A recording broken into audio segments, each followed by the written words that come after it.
Well, he has forecasted some of Colorado's most consequential storms, inspired Colorado school children, and has led the way on climate change. Chief Meteorologist Mike Nelson somehow is retiring after 48 years. So I spoke to those who work closest with him, our Denver7 meteorologists, about his legacy and what they'll miss most about working with him.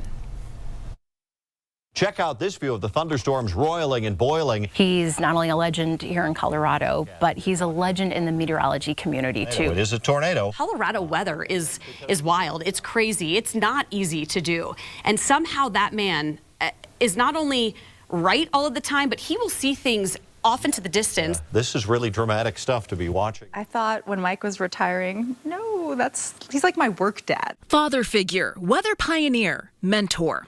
Through blizzards, floods, and tornadoes, our Denver7 meteorologists say Mike Nelson has been the calm so many of us needed to guide the way. I really look up to Mike for his genuine love for his family.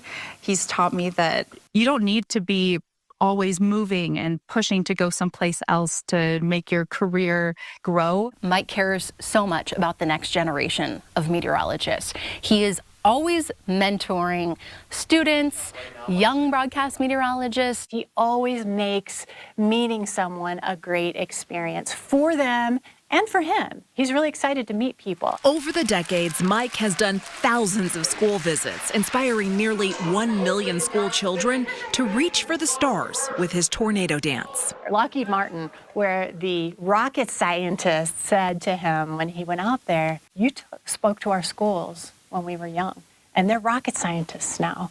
I was in 6th or 7th grade, we can't remember which year it was, but Mike came to my school, and I remember at the time thinking, God, I would love to be on TV. I would love to do that. When it comes to school visits, I hope I make him proud when I'm out there and teaching the young. The science of climate change is one political storm Mike Nelson has been brave enough to teach us all something about.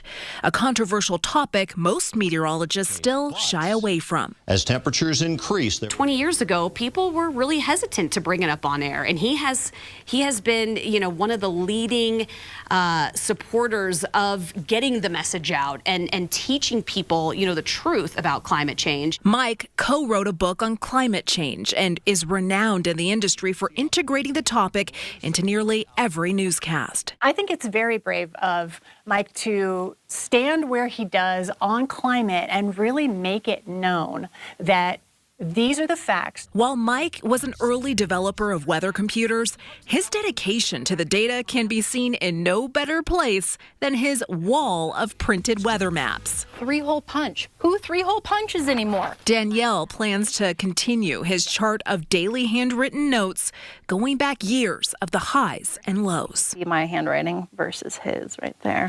But then on this page is where we compare how we did with the forecast versus what actually happened. So you can see we have a couple of star days. That's good. Ooh, that was a full star day. So we got 3 exclamation points. Some days not as good. We were 11 off. But this is a good reminder of what we do and how important it is. In all of the other stations and weather centers that I worked in, no one ever did this. So Mike Nelson is an original. Nearly 50 years on television is unheard of, but Mike has done everything a meteorologist can achieve. 20 Emmy Awards, written 3 books, named a Fellow of the American Meteorological Society. While he may be walking away from the green screen, he will always be a weatherman. I feel like he has just encapsulated what it means to be a meteorologist, to tell the weather heavy tomorrow in a way that makes sense, that keeps people safe and informed, and he's really trustworthy. He's a scientist, and when it comes down to it, he is a weatherman. That was nice. Nice job, Jessica. That was lovely. Mike, it's been an incredible honor to work with you the last 6 years. It's been delightful to work with you, and both of you. I'll miss working with you every day very much. Couple of quick things that were kind of special. This is the proclamation from Governor Polis, so it is, it's a little hard to say for you. Today is Mike Nelson Day, 12/12/24, and I picked that day because it equals 48, which is the number of years I've been in the business. And then Jason Crow, who is my congressman, this was presented in Congress yesterday, and that is a proclamation. So you've been recognized twice in Congress this week. Yes, also by Congresswoman Caraveo and Eric 3 times, and Eric Sorensen. The nation that's right. knows you. So I don't know if that's ever happened before, but it's very touching. It's wonderful. And usually in our family, we celebrate on Mike Nelson Day Eve. So we usually exchange gifts the day before Mike Nelson Day. And then tomorrow's like the Boxing Day. That's right. It's Mike Nelson Boxing Day.